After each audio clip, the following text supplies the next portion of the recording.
இந்த அம்மா காசுக்கு அடிமையாயிட்டாங்க. இல்லாட்டி நம்ம சீமான் காசு கொடுத்து நீ போய் பெங்களூரில் சைலண்டாக இருன்னு சொன்னார். இந்த ரெண்டில் ஏதாவது ஒன்று நடந்துக்கும்.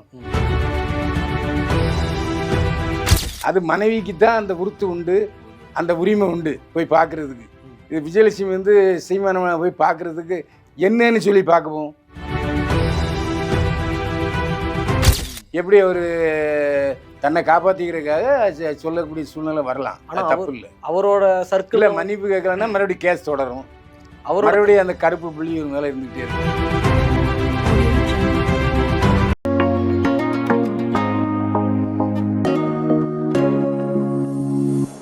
இந்த வீடியோ பார்த்துட்டு இருக்க எல்லாருக்குமே விஜி அபிஷேக்கோட ஒரு ஸ்ட்ராங்கான வணக்கம், ஹாய், ஹலோ, நமஸ்தே, நமஸ்காரம், வந்தனம் அப்படி என்னென்ன லாங்குவேஜ் இருக்கோ எல்லா லாங்குவேஜ்லையும் சொல்லிடுறேன். இது மட்டும் தான் எனக்கு தெரியும், அதனால் தெரிஞ்சதை வச்சுலாம் சொல்லிடுறேன். இன்னைக்கு நம்ம ஷோ, அதாவது ஜெம் செலிபிரிட்டி டாக்ஸ், இதில் வந்து யார் இருக்காங்க அப்படின்னா திரைப்பட விமர்சகராக இருக்கிற நம்ம பைல்வான் ரங்கநாதன் சார் தான் இருக்காரு. Hi sir. என்னை வாழ வைத்துக் கொண்டிருக்கும் யூடியூப் சேனல் நேயர்களுக்கு நன்றி, வணக்கம். நம்ம ஆக்சுவலாக சொல்ல போனோம்னா நம்ம தமிழ்நாட்டில் மொத்தமாக ஏகப்பட்ட கான்ட்ரவர்சி விஷயம் நடந்துகிட்டு இருக்கு. கான்ட்ரவர்சி அப்படின்னு நம்ம எடுத்துக்கிட்டோம் அப்படின்னாலே பைல்வான் ரங்கநாதன் சாரை தவிர வேறு யாருக்குமே ஒரு வெளிப்படையாக அது தெரியாது. ஏன்னா எல்லாமே அப்படியே கரைச்சி குடிச்சு பாக்கெட்டில் வச்சிருப்பாரு நம்மளோட சார். பார்த்தோம் அப்படின்னா இன்னைக்கு ஒரு சில கான்ட்ரவர்சி விஷயம்லாம் நடந்துட்டு இருக்கு. அதை பற்றி நம்ம சார்கிட்ட வந்து விரிவாக கேட்க போகிறோம். சார் நல்லா இருக்கீங்களா? அவ்வளோதான் சார், எப்போவுமே கேட்டாலும் ஒரு தம்ஸ் அப்ல எல்லாத்தையும் சொல்லிடுவார். சார் இப்போ வந்து நம்ம 24ஆம் தேதி நம்ம என்டிகேவோட தலைவராக இருக்கிற சீமான் அவர்களுக்கு வந்து ஒரு கோர்ட்டில் வந்து ஆர்டர் கொடுத்துருக்காங்க வந்து ஆஜராக சொல்லி. அந்த விஷயம் பற்றி உங்களுக்கு தெரியும். அந்த விஜயலட்சுமி அப்புறம் சீமான் இவங்க ரெண்டு பேரை பற்றின கேஸ் தான் அது. அதை பற்றி என்ன சார் நினைக்கிறீங்க? இல்லை, இது கிட்டத்தட்ட ஒரு 10 வருஷமாக நடந்துக்கிட்டு இருக்க நிகழ்வு தான். ஆரம்பத்தில் சீமானோட விஜயலட்சுமி வாழ்ந்தது உண்மைதான். ஆனால் என்ன புத்திசாலித்தனமாக சீமான் விஜயலட்சுமி கழுத்தில் தாலி கட்டலை. அவர் ஒரு நடிகை, இவர் அப்போ அந்த சமயத்தில் இவர் நடிகர், ஒரு இயக்குனர் என்ற அந்த முறையில் லிவிங் டுகெதர் வாழ்க்கை வாழ்ந்தது உண்மைதான். ஆனால் அவர் வந்து காளிமுத்து அமைச்சருக்கு முன்னாள் அமைச்சர் காளிமுத்து மகளை திருமணம் செய்யும்போது ஏன் விஜயலட்சுமி தடுக்கவில்லை? ஆமாம், அந்த கல்யாணத்தப்பவும் எந்த ஒரு பிரச்சனையும் அவங்க பண்ணவே இல்லை. அப்போது அந்த அம்மா காசுக்கு அடிமையாயிட்டாங்க. இல்லாட்டி நம்ம சீமான் காசு கொடுத்து நீ போய் பெங்களூரில் சைலண்டாக இருன்னு சொன்னார். இந்த ரெண்டில் ஏதாவது ஒன்று நடந்துக்கும். அதனால் தப்பு விஜயலட்சுமி பேரில் இருக்குது. சட்டப்படி முதல் மனைவிக்கு தான் எல்லா உரிமையும் உண்டு. ஆமாம். அதுக்கு முன்னால் எத்தனை பேர் தொடர்பு பண்ணாங்க, லிவிங் டுகெதர் வாழ்க்கை வாழ்ந்தாங்க, லவ் பண்ணாங்க அப்படிங்கிறதெல்லாம் கணக்கு இல்லை சட்டத்துக்கு. அப்படிப்பட்ட சூழ்நிலையில் ஏற்கனவே 4-5 பேர் சீமான் மூலமாக பணம் வாங்கியிருக்கேங்கிறதையும் விஜயலட்சுமி சொல்லுது.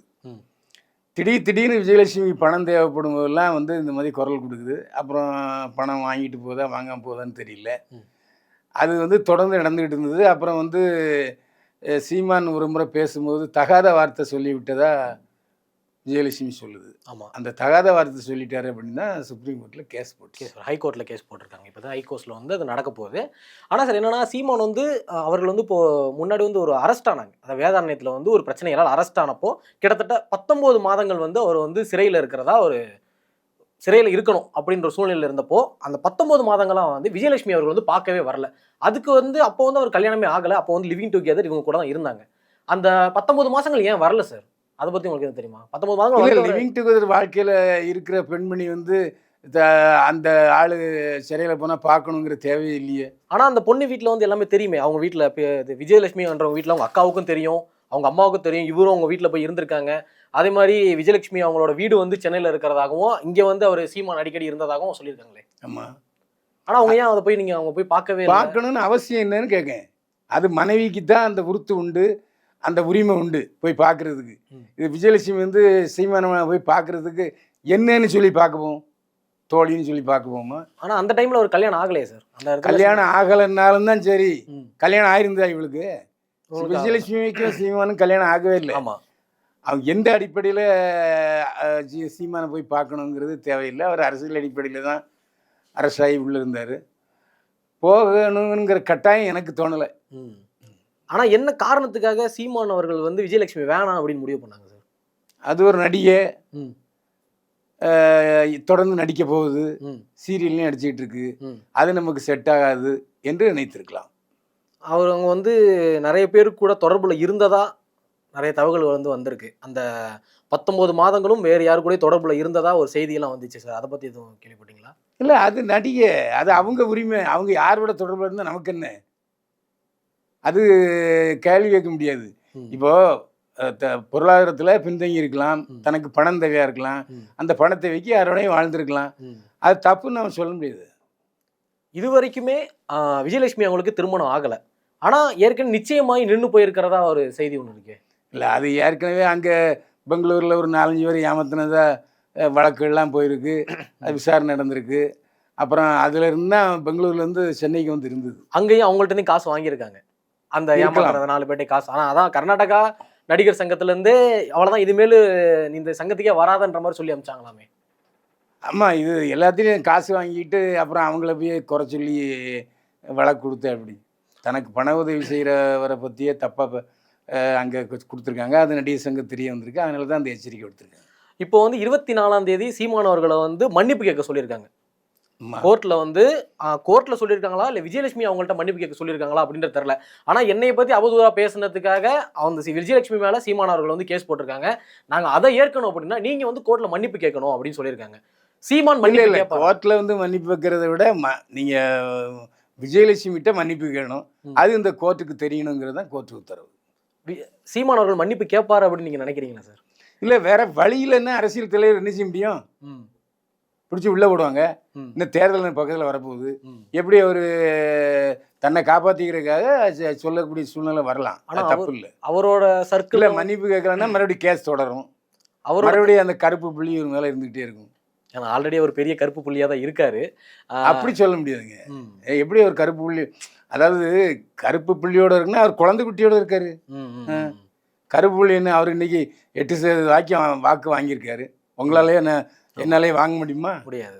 கருப்பு புள்ளி என்ன வார்த்தையை ஆனா, வாபஸ் வாங்கினா பெரிய தப்பு. ஒரு ஏன்னா நாம் ஒரு மீடியா நடத்திட்டு இருக்கோம், ஒரு டிவி. அவரை எதுக்கு கருப்பு புள்ளின்னு சொல்லணும்?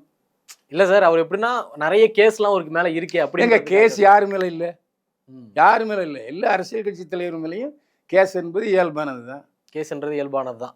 இப்போ வந்து அவர் மன்னிப்பு கேட்க மாட்டோம் அப்படின்ற மாதிரி ஒரு மீட்டிங்ல எல்லாம் சொல்லியிருக்காரு. ஒருவேளை மன்னிப்பு கேட்கல அப்படின்னா சீமான் அவர்கள் அரெஸ்ட் ஆவாரா? இல்லை, வழக்கு தொடர்ந்து நடைபெறும். அரெஸ்ட் ஆகிறதுக்கு வாய்ப்பு இல்லை. அரெஸ்ட் ஆகிறதுக்கு இந்த விஷயத்துக்குலாம் அரெஸ்ட் ஆகிறதுக்கு வாய்ப்பு இல்லை. ஏன்னா முன்ஜாமீன் வாங்கினாலும் வாங்குவார். யார் சைடு சார் நியாயம் இருக்கும் நீங்க நினைக்கிறீங்க? நியாயம் சீமான் அவர்கள் மேல விஜயலட்சுமி மேல? அதாவது யாருன்னு சொன்னாலும் சரி, நியாயங்கிறது ம். முதல் மனைவி ஆகி போச்சு, ம். குழந்தையோட இருக்காரு, ம். டிஸ்டர்ப் எதுக்கு பண்ணணுங்கிறது தான் என்னுடைய கேள்வி. ஆனா எல்லாரோட கேள்வி என்ன அப்படின்னா, எல்லா நாட்கள்லயும் அமைதியா இருக்கிற விஜயலட்சுமி கரெக்டா எலெக்ஷன் டைம்ல வந்து அவர் பேரை கெடுக்கிற மாதிரி, அவருக்கு இப்போ ஓட்டு வந்துரும் அப்படிங்கிற ஒரு பயத்தினால ஒரு பேரை கெடுக்கிற மாதிரி பண்றாங்க. இது பின்னாடி எதுவும் கட்சிகள் எதுவும் இருக்கும்னு நினைக்கிறீங்களா? இல்லை இருக்கலாம். அதுதான் நான் சொல்கிறேன். அதாவது அந்த பொண்ணு வந்து நினச்சி கையாமியான்னு பேசிகிட்டு இருக்கு. ம். அந்த பேசுறது எதுக்காகங்கிறது நமக்கும் தெரியல. ம். பணம் தேவையாங்கிறது தெரியல. ஏற்கனவே ஒரு 3-4 பேர் மேலே அந்த அம்மா எனக்கு அவர் மூலம் பணம் கொடுத்து விட்டாரு அப்படின்னு சொல்கிறாங்க. ம். ஒரு காதல்லாம் இருந்தாங்க, ம். காதலியாக இருந்தாங்க, ம். பிரேக்கப் ஆகிடுச்சு. ம். அப்புறம் அது அவங்கவுங்க வழி பார்த்துக்கிட்டு போகணும். ம். காசு வர்றதா இருந்தால் இவனும் ஒழுங்காக கொடுத்துருக்கணும். ம். 2 பக்கமும் தவறுகள் இருந்திருக்குதுன்னு.